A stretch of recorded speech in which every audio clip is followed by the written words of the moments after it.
পুলিশের সংস্কারটা একটা কন্টিনিউয়াস হচ্ছে। আমরা দেখবেন এই কিছুদিনের ভিতরেই আমরা একটা পাইলট একটা প্রজেক্ট নেওয়া হয়েছে।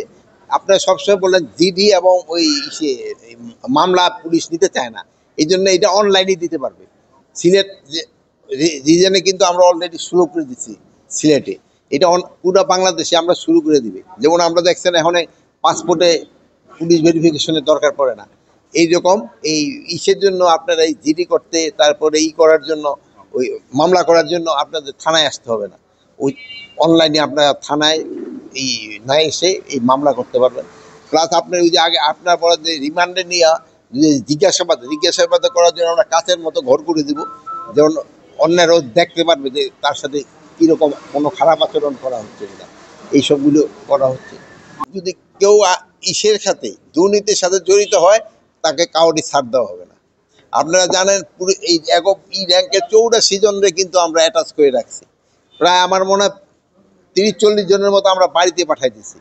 আরও এরকম 30-40 জনের বাড়িতে পাঠানোর জন্য আমরা একটু কুণ্ঠিত করবো না যদি কোনো রকমের দুর্নীতির সাথে জড়িত হয়। তবে হ্যাঁ, আপনারা একটা সত্যি কথা বলছেন, বাংলাদেশের সবচেয়ে বড় সমস্যা হলো দুর্নীতি। সবচেয়ে বড় সমস্যা দুর্নীতি। এটা আমাকে রন্ধে রন্ধে ঢুকে গেছে। এটা যদি আমরা কোন অবস্থায় একটা কন্ট্রোলের ভিতরে আনতে পারতাম, তবে কিন্তু দেশ অনেক অনেক আগায় যেত। যেহেতু আপনি জানেন একটা আগে কি হতো, আগে হয়তো 10 জন 15 জনের নাম থাকতো আর কতগুলি বেনামে দিয়ে পুলিশ মামলা দিত।